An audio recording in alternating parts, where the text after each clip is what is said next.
ሰባተኛው ሀገራዊ ምርጫ በተጠናቀቀ በዕለት በአርሲ ዞን በንጹሃን ዜጎችና በሃይማኖት ተቋማት ላይ የተፈጸመው ጥቃት መላውን ሀገር አሳዝኗል። ይህን ተከትሎም ጠቅላይ ሚኒስትር ዶክተር አብይ አህመድ ባወጡት ዘለግ ያለ መግለጫ ጥቃቱ የምርጫ ሂደትን ለማደናቀፍ የታቀደ እኩይ ተግባር ነው ሲሉም በይፋ ገልጸዋል። ጠቅላይ ሚኒስትሩ ከአርሲ ጥቃት ባሻገር በአዲስ አበባና በተለያዩ የክልል ከተሞች ሊፈጸሙ የነበሩ የሽብር ጥቃቶችን መክሸፋቸውን ይፋም አድርገዋል። ጠቅላይ ሚኒስትሩ የጥፋት ኃይሎች ከባዕድ ጋር በማበር የሽብር ጥቃት ለመሰንዘር አቅደው ነበር ሲሉም የጸጥታ ኃይሎች የወሰዱትን እርምጃም አብራርተዋል። የኦርቶዶክስ ቤተክርስቲያን መግለጫና የጠቅላይ ሚኒስትሩ ሙሉ ማብራሪያ በጉዳዩ ዙሪያ ያሉትን አዲስ መረጃዎች በዝርዝር እንመለከታለን። አብራችሁን ቆዩ። በሌላኛው እጅግ አነጋጋሪና አስደንጋጭ ሆኑ ወቅታዊ ጉዳዮች ይዘንላችሁ ቀርበናል። በአርሲ አካባቢ በንጹሃን ካህናት ላይ የተፈጸመው ግድያ አጥብቃ ያወገዘችው ወንጌላዊት እጸገነት ቆብና ካባ ብቻውን ከኃጢአት አያድንም ስትል በባህር ዳር አካባቢ በአንድ ገዳም ውስጥ የተፈጸመውን ነውርም ይፋ አድርጋለች። የገዳሙ ዋና አስተዳዳሪ ወጣት መነኩሴት ደፍረው ልጅ እንዳስወለዱና ጉዳዩ ወደ ፍርድ ቤት ማምራቱን በድፍረት ተናግራለች። ይህ ብቻም አይደለም። በአርሲ አካባቢ በንጹህ ካህናት ላይ የተፈጸመውን ዘካሪ ግድያ አጥብቃ ያወገዘችው ወንጌላዊቷም ከጀርባ ሆነው ጥላቻን የሚሰብኩና ትውልድን የሚያጋጩ የሃይማኖት አባቶች ላይ የእግዚአብሔር ቁጣ ይመጣባቸዋል ስትልም ከባድ ማስጠንቀቂያን አስተላልፋለች።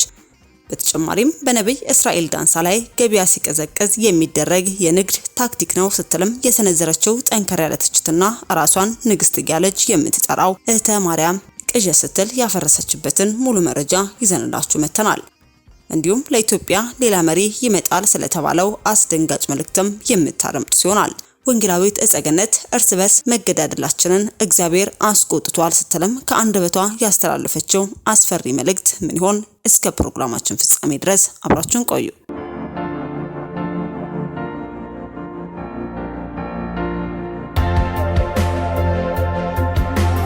አስቀድመን ወደ ያዝነው መረጃችን ስናልፍ በአርሲ የተፈጸመው ጥቃት ምርጫን የማደናቀፍ አካል ነው። ጠቅላይ ሚኒስትር ጽሕፈት ቤት ንጹሃንና የሃይማኖት ተቋማት ኢላማ በማድረግ የተፈጸሙ ጥቃቶች ዓላማቸው ሀገሪቱ እንዳትረጋጋና ምርጫውን ለማደናቀፍ የተደረገ እቅድ ተከታይ ነው ሲልም የጠቅላይ ሚኒስትር አብይ አህመድ ጽሕፈት ቤትም አመለከተ። ጠቅላይ ሚኒስትሩ በአርሲ ዞን ኦነግ ሸኔ በሰላማዊ ሰዎችና በሃይማኖት ቦታዎች ላይ ፈጽሟቸዋል ባሏቸው ጥቃቶችም የቤተሰብ አባላታቸው ሕይወት ላጡ፣ ጉዳት ላይ ደረሰባቸውና ንብረታቸው ለወደመባቸው ዜጎች የተሰማቸውን ሀዘንም ገልጸዋል። ይህ የጠቅላይ ሚኒስትሩ ዘለግ ያለ መግለጫ በዋናነት በአገሪቱ በተካሄደው ምርጫና መንግስታቸውን አስመዝግበው ባላቸው አዎንታዊ ውጤቶች ላይ ሲሆን በአርሲ የተፈጸመው ጥቃትና የአማጽያን ሙከራዎችና የመንግስት እርምጃዎችንም አብራርተዋል። አርብ አመሻሽ ላይ ከጠቅላይ ሚኒስትር ጽሕፈት ቤት የወጣውና በመንግስታዊ መገናኛ ብዙሃን የቀረበው መግለጫ የወጣው በኦሮሚያ ክልል አርሲ ዞን በታጣቂዎች በተፈጸመ ጥቃትም በርካታ ሰዎች ከተገደሉና ሰባተኛ ሀገር አቀፍ ምርጫ ከተካሄደ ከቀናት በኋላም ነው። ምርጫውን ተከትሎ በተለያዩ መገናኛ ብዙሃን የተዘገበው በምስራቅ አርሲ አንዳንድ ወረዳዎች የተፈጸመው ጥቃት የኦርቶዶክስ እምነት ተከታዮችና አብያተ ክርስቲያናት ላይ ያነጣጠረ መሆኑን የቤተ ክርስቲያን ፓትርያርክ አቡነ ፓትርያርክ በሐዘን ባወጡት መግለጫም ገልጸዋል። እሁድ ግንቦት 23 እና ሰኞ ግንቦት 4 የምርጫ ዕለት በተፈጸመ ጥቃት በ3 ወረዳዎች ውስጥ የሚኖሩ ቢያንስ 13 ሰዎች መገደላቸውን፣ በርካቶች መጎዳታቸውን፣ በመቶዎች የሚቆጠሩ መፈናቀላቸውን እንዲሁም አንድ ጥንታዊ ቤተክርስቲያን በእሳት ሲወድም ሌላ ቤተክርስቲያን ደግሞ ዘረፋ እንደተፈጸመበት ቤተክርስቲያኗም አስታውቃለች። የጠቅላይ ሚኒስትሩ ጽሕፈት ቤት ባወጣው መግለጫ ጥቃቶቹ የሀገሪቱን እድገት ለማደናቀፍ ከሚሹ አካላት፣ በአማራ ክልል ከሚንቀሳቀሰው አማጽያንና ለሀገሪቱ እድገት ጥላቻ ካላቸው የውጭ ኃይሎች ጋር በጥምረት የተከናወኑ ነው ብሏል። ጨምሮም ኦነግ ሸኔ በጸጥታ ኃይሎች በተወሰደበት እርምጃ ፍላጎቱን ማሳካት ባለመቻሉ ስስ ኢላማዎች ላይ በማተኮር የሃይማኖትና የብሔር ግጭት ለመቀስቀስ በአርሲ ዞን ውስጥ ጥቃት ፈጽሟል ሲልም አመልክቷል። ከጠቅላይ ሚኒስትሩ በተጨማሪ ቢቢሲ ያነጋገራቸው የአካባቢው ነዋሪዎችም ጥቃቱን የፈጸመው መንግስት በሽብርተኛ ቡድኖች የፈረጀውና ኦነግ ሸኔ የሚለው የኦሮሞ ነጻነት ሰራዊት ባለፉት ቀናት ጥቃቱን በተመለከተ በሰጠው ምላሽና ባወጣው መግለጫ በድርጊቱ ውስጥ እጁ እንደሌለበትም አስተባብሏል። በአርሲ ዞን ውስጥ በሰላማዊ ዜጎች ላይ በታጣቂዎች የተፈጸመው ጥቃት የመጀመሪያ ሳይሆን ባለፉት ዓመታት በተለያዩ ጊዜያት ሲፈጸሙ የቆዩ ሲሆን የኢትዮጵያ ሰብአዊ መብቶች ኮሚሽንና ምዕመኗ በተለይም ኢላማ እንደተደረጉባት የምትገልጸው የኦርቶዶክስ ቤተክርስቲያን መንግስት የነዋሪዎችን ደህንነት እንዲጠብቁ በተደጋጋሚ ጥሪ ሲያቀርቡም ነበር። ጥቃቱን ተከትሎ ቢቢሲ የአርሲ ዞን የሚገኙ ወረዳዎች ባለስልጣናትን ስለ ጥቃቱ ቢጠይቃቸውም መረጃ እንደሌላቸው ገልጸው ነበር። የክልሉ መንግስት ኮሙኒኬሽን ኃላፊ አቶ ኃይሉ አዱኛ ለመንግስት መገናኛ ብዙሃን በሰጡት ቃልም ጥቃቱ በኦነግ ሸኔ መፈጸሙና የሃይማኖትም ሆነ የማንነት ገጽታ እንደሌለው ተናግረዋል። ባለፉት ዓመታት በአርሲ ውስጥ ሲፈጸም በቆየው ጥቃትም በርካታ ሰዎች የተገደሉ ሲሆን ለጥቃቱ ኃላፊነት የወሰደም ሆነ ተጠያቂ የሆነ ቡድንም ሆነ ግለሰብ ስለመኖሩ በይፋ የሚታወቅ ነገር የለም። በወቅታዊ ጉዳዮች ላይ ከጠቅላይ ሚኒስትር ጽህፈት ቤት የወጣው መግለጫ አንዳንድ የአገሪቱ ኃይሎች ከኤርትራ ጋር እንደፈጠሩ ሲነገር ስለቆየው ጸምዶ ስለተባለው እንቅስቃሴም አንስተዋል። መግለጫው የጥፋት ኃይሎች ሲል በስም ያልጠቀሳቸውን ቡድኖች ከባዕዳን ጋር ጸምዶ የሚል ቁርኝነት በመፍጠርም እኩይ ዓላማቸውን ለማሳካት ሰፊ የጥፋት ዝግጅት ሲያደርጉም ቆይተዋል በማለትም ምርጫውን ለማደናቀፍ የተለያዩ ድርጊቶች ሲፈጽሙ ነበር ሲልም ከሷል። አመጽና ሁከት ለማነሳሳት ከተሞችን በሽብር ጥቃት ለማወክ በመንገዶች ላይ የደፈጣ ጥቃት በመፈጸም እንቅስቃሴ ለመገደብና በተወሰኑ አካባቢዎች ኢላማ አድርገው ነጥሎ ለማጥቃት ተንቀሳቅሰዋል በማለት የጸጥታ ኃይሎች ግን እቅዳቸውን ማክሸፋቸው ገልጿል። መግለጫው በማሳያነት የትጥቅ ድጋፍ ያገኙ ታጣቂዎችን በደቡብ ትግራይ በሚገኘው አዋሳኝ የአማራ ክልል አንዳንድ አካባቢዎችም ትንኮሳ መፈጸሙን እንዲሁም በባህር ዳር፣ በጎንደርና በደብረ ብርሃን እንዲሁም በወልዲያ ከተሞችና በሌሎች በአዲስ አበባ የሽብር ጥቃት ዓላማ እንደነበር ነገር ግን እንዲከሽፍ ማድረግም ተችሏል ብሏል። በኦሮሚያ ክልል የሸኔ ሽብር ቡድን ከጽንፈኛው ፋኖ ታጣቂ ቡድን ጋር በመናበብም መንገዶችን በመስጋት እንቅስቃሴ ለማስተጓጎል መሞከራቸውና አለመሳካቱን ገልጸዋል።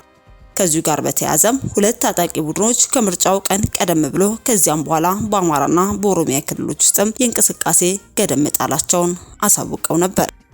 በስተመጨረሻ ወደ ያዝንላችሁ መረጃችን ተሻገርኩ። ወንጌላዊት እጸገነት በቅርቡ በአርሲ አካባቢ በንጹሃን ካህናት ላይ የተፈጸመውን ዘካሪ ግድያ አጥብቃ አውግዛለች። ነገር ግን ግድያውን የፈጸሙት ተከሳሾች ብቻ ሳይሆኑ ከጀርባ ሆነው ጥላቻን የሚሰብኩ ፖለቲካን የሚያራምዱና አመጽ የሚቀሰቅሱ የሃይማኖት አባቶችም ዋነኛ ተጠያቂ ናቸው ስትልም በድፍረት ተናግራለች። በተለይም በውጭ ሀገር ሆነው ትውልድን የሚያጋጩ ካህናት የእግዚአብሔር ቁጣ ይመጣባቸዋል ስትልም አስጠንቅቃለች። ጉድበል ዘንድሮ ወንጌላዊት እጸገነት በሚዲያ ወጣውና በባህር ዳር አካባቢ በአንድ ገዳም ውስጥ የተፈጸመውን ነውርም ይፋ አድርጋለች። የገዳሙ ዋና አስተዳዳሪ ወጣት መነኩሲትን ደፍረው ልጅ እንዳስወለዱና ጉዳዩ ወደ ፍርድ ቤት አምርቶ አባትነታቸውን እንዲቀበሉ መደረጉንም ገልጻለች። ቆብና ካባ ብቻውን ከኃጢአት አያድንም የምትለው ወንጌላዊቷም ወደ ገዳም ከመግባት በፊት እያንዳንዱ ሰው ራሱን መግዛት ሊለማመድ ይገባል ስትልም መልእክቷን አስተላልፋለች። ሌላው ተመልካቹን ያስገረመው ወንጌላዊት እጸገነት በነብይ እስራኤል ዳንሳ ላይ የሰነዘረችው ጠንከር ያለ ትችት ነው። ነብይ እስራኤል የሌሎችን ሐሰተኛ ነቢያት ትንቢት እኔ ጋር አምጥታችሁ አስመርምሩ ማለቱን ያነሳቸው ወንጌላዊት አንተ ራስህ ከሐሰተኞች ተርታ አንዱ ነህ ስትልም ፊት ለፊት ተናግራለች። ይህ አካሄድ ገበያ ሲቀሰቀስ ተከታይ ለማግኘት የሚደረግ አዲስ የንግድ ታክቲክ ነው ስትልም አጋልጣለች። በተጨማሪም ራሷን ንግስትና ወላዲተ አምላክ እያለች የምትጠራው እህተ ማርያም የኢትዮጵያ ቋንቋ የማይናገር መሪ ይመጣል ብላ የተናገረችው ትንቢትም ፍጹም ቅዠትና ከእግዚአብሔር ቃል ውጪ የሆነ መረን የመሆን ምልክት ነው ስትልም ውድቅም አድርጋለች። የተከበራችሁ ተመልካቾቻችን ወንጌላዊት እጸገነት መግደል ኃጢአት ነው፣ እርስ በርስ መገዳደላችን እግዚአብሔርን አስቆጥቶታል፣ ለዚህም የእግዚአብሔር ክንድ በኢትዮጵያ መገለጥ ሲጀምር የሚሆነው ያስፈራል ስትል ያስተላለፈችው መልእክት ምን እንደሚመስል ከአንደበቷ አድምጠን እንመለስ። በርካታ ሰዎች ነብይ ነኝ ሐዋርያ ነኝ የሚል በስተዋል። የሆነ ሆኖ ሐሰተኛ ሲቃወም ማለት ነው እስራኤል ከሰዓት ጋር እየተጫወተች ነው። ያውም በዚህ ዘመን ጦርነት ዙሪያዋን በበዛበት ዘመን የማይቀላቀለውን ቀላቀለች። የእስራኤል ባንዲራ ከግብረ ሰዶም ባንዲራ ጋር ተቀላቅሎ የገዳሙ ዋና አስተዳዳሪ መነኩሲቷን አረ ለወሬ ማይመችም አባቴ፣ ለወሬ ማይመችም እናንተ ከየት መጥቶ ነው ገዳም ውስጥ የገዳሙ አስተዳዳሪ እማሆይን ደፈሩ አሉ። የአሩሲ ግድያ እቃወማለሁ እኔ ምንም ጥያቄ የለውም። ነገር ግን ዋናው ምንጩ የመገዳደል ምንጩ ያለው ከላይ ያሉት የሃይማኖት አባቶች ናቸው። ትእዛዝ እየሰጡ ነው፣ ትውልድ እያስጨረሱ ያሉት። ይኸው በአደባባይ ፎክሩ የለ። ይህ ወንጌል ለዓለም ሁሉ የቃልና የመንፈሳዊ ምክር አገልግሎት ነው። የመጨረሻው ዘመን ደግሞ የእግዚአብሔር ድምጽ የሚሰማበት እንግዲህ በምድራችን በአካባቢያችን በዓለም ዙሪያ የሚከናወነውን እየሆነ ያለውን ደግሞ በእግዚአብሔር ቃልና በእግዚአብሔር መንፈስ በመፈተሽ የገባኝን ማስተላለፍበት አገልግሎት ነው። እግዚአብሔር ክብሩን ይውሰድ። እናንተም ደግሞ አገልግሎቴን እየደገፋችሁ ስላላችሁ አስተያየት እየሰጣችሁ ስላላችሁ በተለያየ መንገድ አብራችሁ ስላላችሁ አመሰግናችኋለሁ። አሁንም አንድ ጥያቄ ለእናንተ ያለኝ ባካችሁ መልእክቴን ለብዙዎች እንዲደርስ ሼርና ሰብስክራይብ አድርጉልኝ። እግዚአብሔር ይባረክ። እህቶች ወንድሞች፣ ዛሬ መልእክት አለኝ። ዋናው መልእክቴ እግዚአብሔር አትግደል ይላል። እግዚአብሔር አትግደል ይላል። እናንተ አትግደል የሚለው ቃል የሚለው ትእዛዝ ገና በቃ በብሉይ ኪዳን በሙሴ የተሰጠ የመጀመሪያው እግዚአብሔር ትእዛዝ አትግደል ነው የሚለው። ስለዚህ እግዚአብሔር አትግደል ይላል የሚል ነው የዛሬ ዋና መልእክቴና ከመልእክቴ በፊት ያው ሁሌ እንደማረገው ምስክርነት አለኝ። ያው ከስራዬ ጋር የተያያዘ ምስክርነት እንደልብ ነው። በየቀኑ ነው ምስክርነት የሚያጋጥመኝና ምንድነው የዛሬ ምስክርነት ብትሉኝ አንዳንድ ጊዜ ስራ መጀመረው በጣም በሌሊት ነው። በሌሊት ለምሳሌ በኢትዮጵያ አቆጣጠር ከሌሊቱ 10 ሰዓት ስራ መጀመርበት ጊዜ አለ። 10 ሰዓት ማለት እዚህ 4 AM ማለት ነውና ላነሳ ሄድኩኝ። ላነሳ ሴድ ያው ሁሉንም ወስዳቸው ሐኪም ቤት ነው እና እቺ እህት ጥቁር ናት፣ ወጣት ናት። ከዛ በኋላ እንደ ቱታ ነገር ለብሳለች እና የፀጉር ደግሞ እንደ ሻሽ ሆኖ ጥልቅ የሚል ይሄ ሴቶች ሌሊት የሚያረጉት ፀጉራቸው ለመሸፈን የሚጠቀሙበትን እሱን አርጋለች። መጣች ወደ መኪናዬ። ቀጠን ያለች ናት። ከዛ 2 ሰዓት መንገድ ነው መወስዳት ሐኪም ቤቱ የምትሄድበት 2 ሰዓት መንገድ ነውና ከዛ ያው ተጫነች። በቃ ልጄን ትመስያለሽ፣ በልጄ ኩያ ትሆኛለሽ ምናምን አልኳት። ያው ባየሁት አንፃር ማለት ነው። ከዛ በቃ ነገርኳት ማንነቴንና ዛሬ በቃ 2 ሰዓት እድል ሰጠሽ እግዚአብሔር መልእክት አለው ማለት ነው እና ይሄ ዘመንሽ ነው፣ አዲስ ምዕራፍ ነሽ፣ የልጄ ኩያ ትሆኛለሽ አልኳት። እውነትም እድሜዋን ስትነግረኝ 33 ናት፣ የልጄ ኩያ ናት እና በጣም በዛ ደስ አለኝ፣ እኔም ደስ አለኝ። ከዛ መልእክቱ ምን ነበር? እግዚአብሔር እየተናገራት ያለው በቃ አሁን ወደ እኔ ተመለሽ እያለሽ ነው። ህይወት አዲስ መስመር ሊያስይዝሽ ነው እና ላይፍ ስታይልሽን መቀየር ይፈልጋል እግዚአብሔር፣ አዲስ አቅጣጫ ሊያሳይሽ። ምክንያቱም አሁን አንቺ ከ30 እድሜ በላይ ስለሆንሽ ግሮውን ነሽ፣ በቃ አድገሻልና ወደ እግዚአብሔር የእግዚአብሔር ቃል ነው አንቺን የሚመልስሽ። ስለዚህ ወደ እግዚአብሔር ለመመለስ ደግሞ ስላለፈ ስተትሽ እግዚአብሔር ምንም አይልሽምና ላለፈ ስተትሽ ንስሐ ገብተሽ አዲስ መስመር ጌታ አዘጋጅቶልሻልና ይሄንን ነው እግዚአብሔር እየተናገረ ያለው። አሁን በቃ የመመለስ ጊዜ ነው፣ ወደፊት የተዘጋጀው ጥሩ መንገድ አለ ላንቺ ምናምን አልኳት። ያው በቃ ሪላክስ አድርጊ አልኳት። ከዛ ሐኪም ቤት ካደረስኳት በኋላ እዛው ጠብቄ እንግዲህ ሰርጀሪ አለኝ አለች እና እዛው ጠብቄ 4 ሰዓት ያህል ጠብቄ መመለስ አለብኝ። የ2 ሰዓት መንገድ ስለነዳው ማለት ነው። ከዛ ያው ሳነብ ቆየው፣ ወክሳረ ቆየው፣ ምን ስል ቆየውና 12 ሰዓት ማለት በእኛ 12 ሰዓት ማለት በእናንተ ከቀኑ 6 ሰዓት የምትሉት በኢትዮጵያ ሰዓት አቆጣጠር ስልክ እያወራች መጣች። ከሰርጀሪዋን ጨርሳ መጣች፣ ተሳፈረች። ከዛ ስልክ እያወራች ነበርና የሚያወራው ሰው እሷ አልመሰለችኝም፣ የወንድ ድምጽ ነው። ለካ ጠዋት የጫንኩት ሴት የመሰለኝ ወንድ ነው። ስልክ ሲያወራ ይላል ድምጹ ማለት ነው። እንዴ ጠዋት የጫንኩት ሴት አልነበረም እንዴ ብዬ ዞር ብዬ ሳይ ለካ ለዚህ ነው ጠዋት አንድ ነገር ትፍሽ አላለችም ስነግራት። በጣም የሚገርማችሁ ነገር ግን መልእክቱ ለሱ ነው። እግዚአብሔር አቅጣጫ እንድትቀይር የላይፍ ስታይል እንድትቀይር ይፈልጋል። ንስሐ ግባ፣ አዲስ መንገድ ተዘጋጅቷል እያልኩ እንደ ሴት አድርጌ ልናገረው እንጂ እንኳንም እንደ ሴት አድርጌ ተናገርኩ። ለምን ወንድ መሆኑ ገብቶኝ ቢሆን ያንን የተናገርኩት እሱም እንትን ይል ነበር፣ ይሳቀቅ ነበር።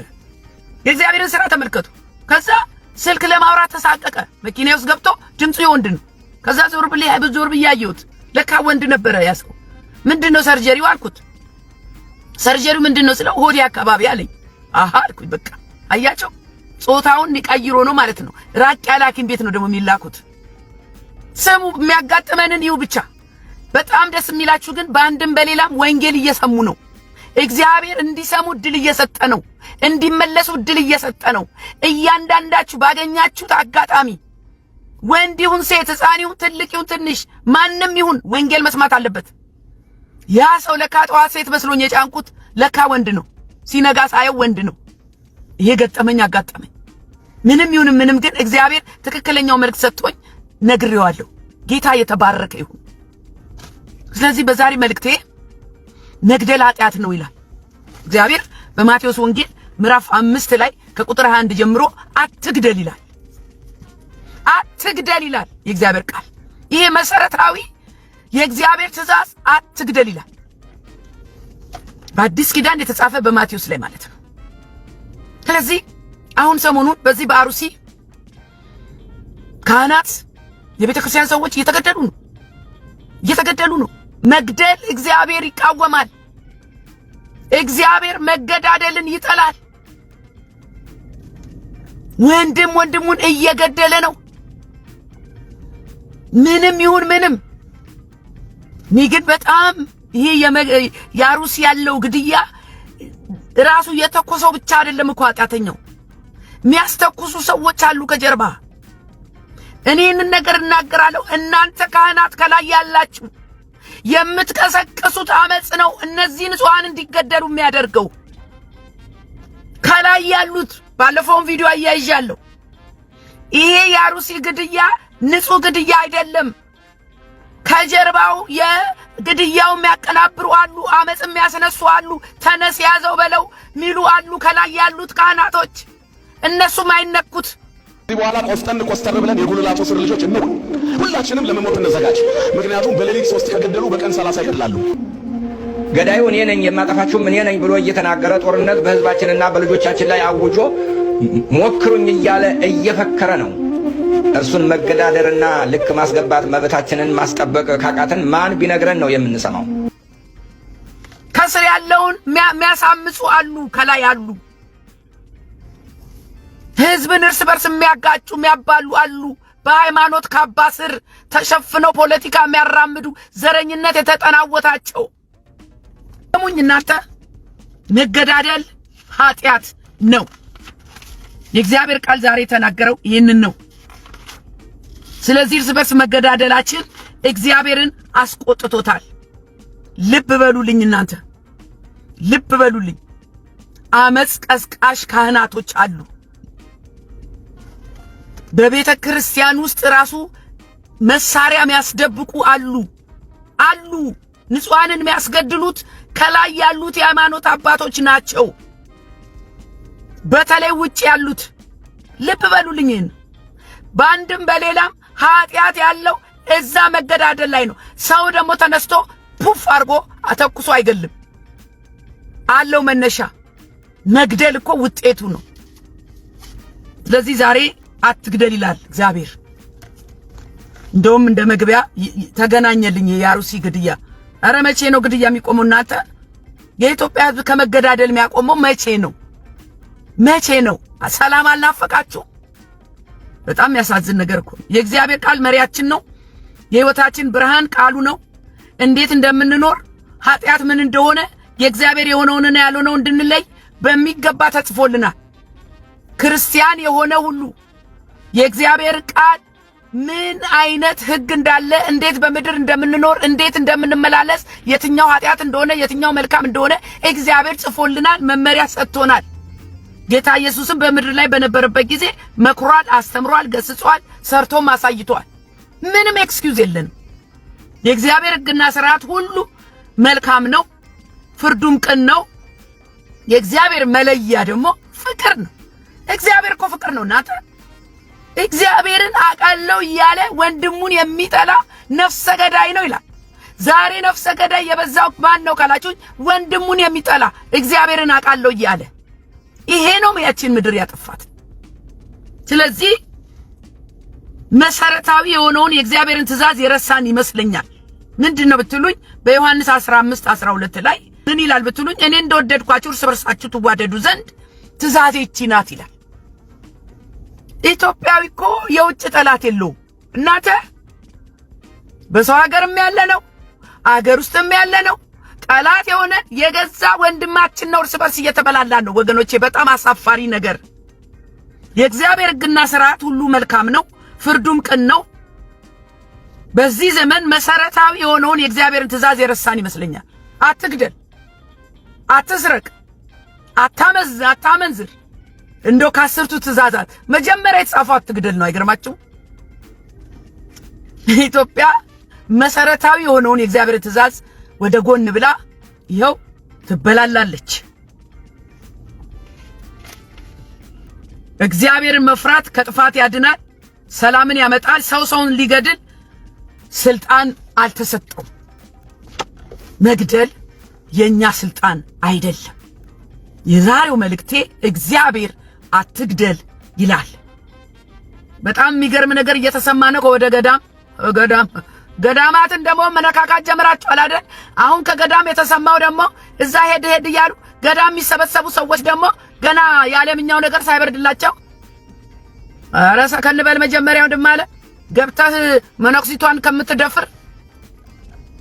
ባለፈው ጊዜ ታስታውሳላችሁ በገዳም ግብረ ሰዶም አለ የሚል ከነመረጃው ተናግሬ ነበር። አሁን ደግሞ በሚዲያ የተገለጠው ጉድ የገዳሙ አስተዳዳሪ መነኩሲቷን ደፍረው ልጅ አስወልደው ከዛ በኋላ ደግሞ እንዳይሰማ ልጅሷን ስቃይ ውስጥ ከተው እግዚአብሔር የተመሰገነ ይሁን በሚዲያ ተገልጦ በዚህ በባህር ዳር አካባቢ ቪዲዮ ያያይዛለሁ። ጉድበል ዘንድሮ የገዳሙ አስተዳዳሪ መነኩሲቷን የሚባሉት እኮ ገና ምንም ያላዩ ህፃናቶች ናቸው። አረ ገዳሙን ሕግ አስተካክሉ ባካችሁ። በረድ ሰከን ይበሉና ወደ እግዚአብሔር ልባቸው ከተሰበረ በኋላ ወደ ገዳም አስገቡ። እነዚህን ቦቃቅል ላይ ያስገባችሁ ጎረምሳው ደግሞ ካባ እየደረበ ካባና ቆብ እኮ ሰከን አያረግም የእግዚአብሔር መንፈስ እንጂ። ስሙኝ፣ የገዳሙ ዋና አስተዳዳሪ መልአከ ብርሃን ምን ሆነ ብትሉኝ ቆመስ እማሆይን ደፍረዋል። አረ በኢየሱስ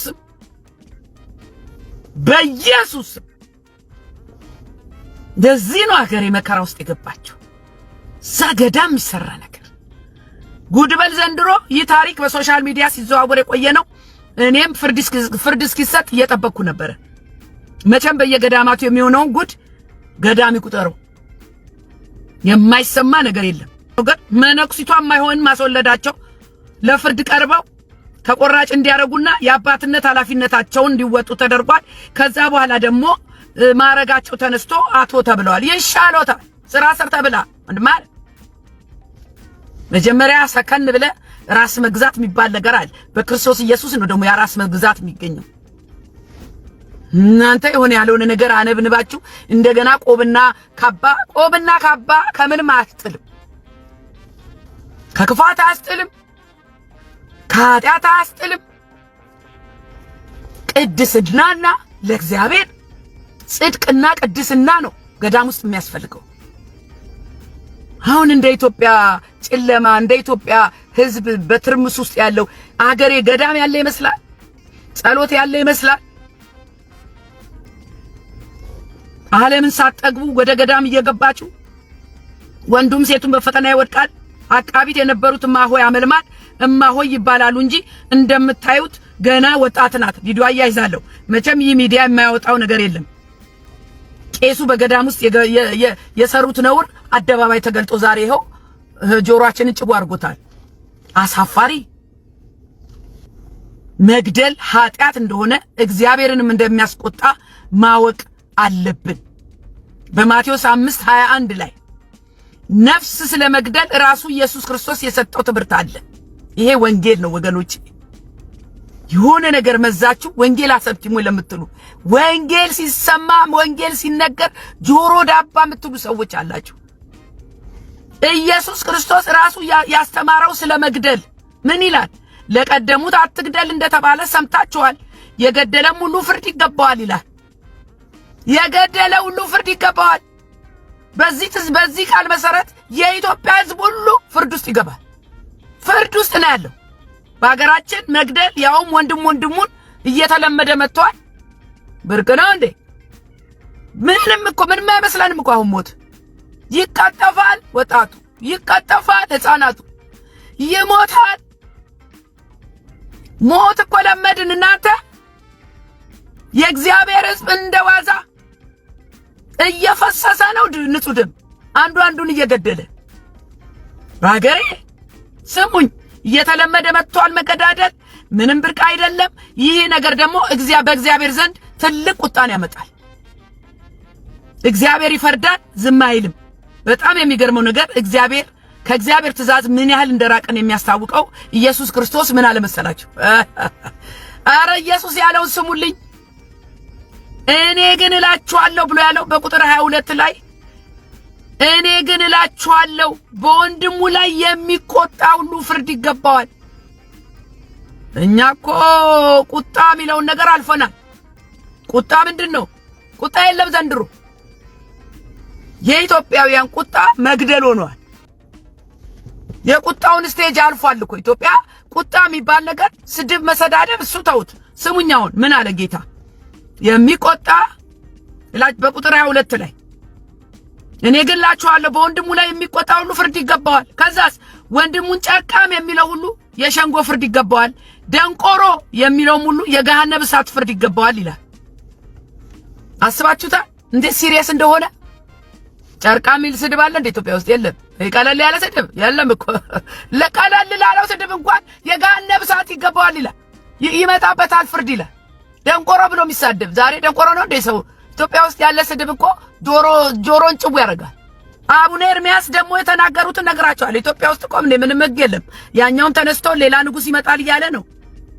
ለኢትዮጵያ ንጉስ ይነሳል እያለ ነው አሉ እንትና አቡነ ኤርሚያስ የተናገሩትን ደግሞ ቪዲዮ አያይዛል። የኢትዮጵያ መሪ ቴዎድሮስ በቅርቡ ይመጣል። ይሄን መታወቂያ ያዙ። የአባላቱ መታወቂያ ይሄ ነው። በአንዳንድ ቦታዎች ባንዲራም ሰቅለዋል። በስንት ትግል ከቤተ ክርስቲያን አባቶች ጋር በመታገል በማሰደብ ባንዲራውን በግድ ያወረድንበት ቦታ አለ። ቀላል እንዳይመስላችሁ። እንደው መቼም ከገጠር ያለው አልተማረም የምንለው ሰው አድርጎት ቢሆን ባልደነቀን ነበረ፣ ከባድም አይሆንም ነበር። እንደው ዲግሪ ይዛችሁ ማስተርስ ይዛችሁ አታፍሩ? ኢትዮጵያ መሪ አላት አይደለም ወይ? ጠቅላይ ሚኒስትር አለን አይደለም ወይ? ዶክተር አብይ የሚባል የምን ንጉስ ነው የምታወሩት? ምን አይነት ህልም ነው ይሄ? ሌላ ኢትዮጵያ አለች ወይ? እኛ ማናቃት። መታወቂያ እየተሰጠ ነው አሉ። አንዳንድ ቦታዎች እንደውም ባንዲራቸውን ሰቅለዋል አሉ። በህልም ነው በእውን ነው? ቅዠት ነው ወይስ ምንድን ነው? የምን ቴዎድሮስ ነው የምታወሩት? ወይ መንፈሳዊ ነው አይባል አልተጻፈልንም፣ ወይ ትንቢት ነው አይባል አደባባይ ተገልጦ አልተነገረንም። ምን እየሆነን ያለው ኢትዮጵያ ውስጥ? ሁሉ እንደፈለገ ተነስቶ የራሱን ሃይማኖት፣ የራሱን አካሄድ፣ የራሱን እምነት፣ የራሱን ባንዲራ። ኧረ በኢየሱስ ስም እግዚአብሔር ለኢትዮጵያ ይድረስላት። የሰው ልጅ ከእንስሳ የወረደ ተግባር እያደረገ ነው። ከሁሉ ደግሞ የሚገርመው ወንድሙን የሚገድለው ሰው ሃይማኖት አለው። አሎ ክርስቲያን ነኝ ይላል እኮ። የሚገድለው ራሱ ክርስቲያን ነኝ ይላል። ስሙኝ፣ ሃይማኖት አለው፣ እግዚአብሔርን አውቃለሁ ይላል፣ ያስቀድሳል፣ ይሳለማል፣ ጻድቅ ይጫወታል። ገዳዩ አስገዳዩም በስውር ሆኖ አመጽ የሚቀሰቅስ ገዳዮችን የሚያሰማራ አለ። ወገኖቼ ዝም ብላችሁ አትፍረዱ። ለምንድነው እዛ ቦታ የተጋደለ? ለምንድነው ያ ቤተክርስቲያን የተቃጠለው? የፈለገ ቢሆን ማቃጠል ቤተክርስቲያን ንጹሃንን መግደል ትክክል አይደለም። በዚህ አልስማማም። ነገር ግን ከጀርባው እዛ የግድያው መነሻ አለ። ከላይ ያሉት የጠነሰሱት አለ። ስሙኝ፣ መግደል እኮ የቁጣ የአመጽና የጥላቻ ውጤት ነው መግደል። ስለዚህ መሰራት ያለበት ምንጩ ላይ ነው። ግድያን ለማስቆም ፍቅርን መስበክና ጥላቻን ማስወገድ አለብን። ቤተክርስቲያን የማስታረቅ ሥራ መስራት አለባት። ማቴዎስ 25 የሚያስተራርቁ ብፁዓን ናቸው የእግዚአብሔር ልጆች ይባላሉና ይላል። ዛሬ የሚያስተራርቅ የለም፣ የሚያበላላ እንጂ። እናንተ እኔ በጣም ያስደነግጠኝ ነገር ካህን መድረክ ላይ ቆሞ በሚገባቸው ቋንቋ እናናግራቸዋለን፣ ዝም አንልም፣ ለመጋደል ተዘጋጁ፣ ይኸው ታስገድላለህ። አንተማ ምን ትሆናለህ? ይኸው ከስር ያሉት ይገደላሉ። በእናንተ መሪነት እኔንን በጣም እርግጠኛ ነኝ። ማስተራረቅ የቤተ ክርስቲያን ስራ ነው። ለሰላምና ለአንድነት የሃይማኖት አባቶች መምከርና መገሰጽ አለባቸው። ያለ ድል ሆኖ ብዙ የሃይማኖት አባቶች ራሳቸው አመጽ ቀስቃሽ የችግሩ መንስኤ ናቸው። በአደባባይ ጥላቻን ይሰብካሉ፣ ፖለቲካን ያቀነቅናሉ፣ ትውልዱን ተነስ ያዘው በለው እያሉ ከወንጌል ይልቅ ጥላቻን የሚሰብኩ ካህናት አሉ። ከዛ ደግሞ ልጁ መንጋው ንጹህ ሲገደል ዋይ ይላሉ ከላይ። ራሳችሁ ናችሁ ያስገደላችኋቸው። ተማርያምን አንድ በሏት እባካችሁ። የሷ ደግሞ የባሰ ነው። እሷም በራሷ ዓለም የለችም። እኔ ራሴ እንትና ነኝ አለች፣ ወላዲት አምላክ ነኝ ብላለች። አሁን የሷ ደግሞ ያማል። ስሙኝ፣ ተማርያም ምን እያለች ነው ብትሉኝ፣ እሷ ደግሞ ምን አለች መሰሏችሁ? በራሷ ዓለም እንደልቧ እየሆነች ነው። እናንተ ምን አለች? ወደፊት ይመጣሉ አለች። ማን ይመጣል ብትሉ የኢትዮጵያን ቋንቋ ማይናገር መሪ ይመጣል አለች። ሃሎ ተማርያም what you talking about? ወደፊት ይመጣሉ። ምን አይነቶች ይመጣሉ? ከኛ ቋንቋ ጋር አንድ ያልሆኑ ግን ኢትዮጵያን እኔ የተሻለ አስተዳድራታለሁ ብሎ የሚመጡ አሉ። በቋንቋ አንድ አይደለም። ምንም እኛ የምንናገረውን ቋንቋ አይደለም የሚናገሩት። የተለየ ቋንቋ የሚናገሩ ይመጣሉ ጋለች ወላዲተ አምላክ። እኛ የተሻለ እቺን ሀገር ማስተዳደር እንችላለን ብለው ይመጣሉ። ኦሮሞ፣ አማራ ወይም ትግሬ ወይም ምናምን ያልሆነ የኢትዮጵያን ቋንቋ የማይናገር መሪ ይመጣል አለች። ምንኛ ነው የሚናገረው? ህንድኛ ነው ወይስ አረብኛ ነው? ማን ነው ደግሞ የነገረሽ? እመቤቴ ናት የነገረችኝ አለች። ስሙ ደግሞ እሷን ጉድበል ዘንድሮ እኮ ነው። ስሙ ኢትዮጵያ ታላቋን አቢሲኒያ በተሻለ አስተዳድራለሁ የሚል ከኛ ቋንቋ ውጪ የሚናገር መሪ ይመጣል አለች። አስምሩበት ብላለች። እርግጠኛ ሆና ማለት ነው። ትንቢት ነው ከሰማይ ተሰጠኝ። ደግሞ ራሷን ንግስተ ብላ ነው የምትጠራው። አቤት ጌታዬ፣ አቤት ህዝቤ። እሷም እኮ ተከታያላት እናንተ፣ ተከታያላት እኮ ከተጻፈልን ውጪ፣ ከማንነታችን ውጪ፣ ከእግዚአብሔር ሕግ ውጪ የኢትዮጵያ ህዝብ መረን ሆኗል። መሪ እረኛ የለውም። የሃይማኖት አባቶች በሌላ ነገር ተጠምደዋል። ቤተክርስቲያን የወንጌል አማኙም በገንዘብ በምናምን ተሳስሯል። እናንተን ማስተዳደር የሚችል እኔ ነኝ ብሎ የሚመጣ አለ ብላለች። እኔ እንደገና ኮሎኒያሊዝም ሊመጣ ነው፣ እንደገና ቅኝ ግዛ ልንገባ ነው ታለም። አልገባኝም። ያንቺ ንስሐ የሰረቁትን መልሶ ነው መጣል ያለብህን አንቀ ይዘ ተው የተባልከውን ደጋግመ እየሰራ በእግዚአብሔር ፊት መቆም አይቻልም። እግዚአብሔር እንዲህ ይላል። ምን ይላል ካላችሁ፣ አስቀድመ ከወንድም ጋር ታረቅ። ወንድም ዓለም አስቀድመ ታረቅ፣ አስቀድመሽ ታረቂ። እዚህ ጋር ቂም ይዘሽ ልብሽ ላይ ክፋት ተቋጥሮ ጌታ ሆይ ብቲ አይሰማም። ከጸሎትና ከአምልኮ በፊት ከመዘመር በፊት ከመቀደስ በፊት እግዚአብሔር ደስ የሚያሰኘው መስዋዕት ምንድነው ካላችሁኝ፣ መታዘዝ፣ ንጹህ ልብ። በአንደኛ ሳሙኤል 15:22 ላይ ሳሙኤልም በውኑ የእግዚአብሔር ቃልን በመስማት ደስ እንደሚለው እግዚአብሔር በሚቃጠልና በሚታረድ መስዋዕት ደስ ይለዋልን? እነሆ መታዘዝ ከመስዋዕት ማዳመጥም የአውራ በግ ስብ ከማቅረብ ይበልጣል ይላል። ወንጌላዊት እጸገነት በሃይማኖት አባቶች በነብይ እስራኤል ዳንሳና በገዳማት ወቅታዊ ሁኔታ ላይ በሰጠችው ጠንካራ ትችት ምን ታስባላችሁ? ሐሳባችሁን ኮሜንት ላይ አስፍሩልን። ለቻናላችን አዲስ ከሆናችሁ ቪዲዮውን ላይክ በማድረግ ቻናሉን ሰብስክራይብ ያድርጉ። ለሰዓቱ የያዝናቸው መረጃዎች ያደመጣችሁትን ይመስል ነበር። በቀጣይ እስከምንገናኝ በያላችሁበት ሰላሙን እየተመኘው ተሰናበትኩኝ።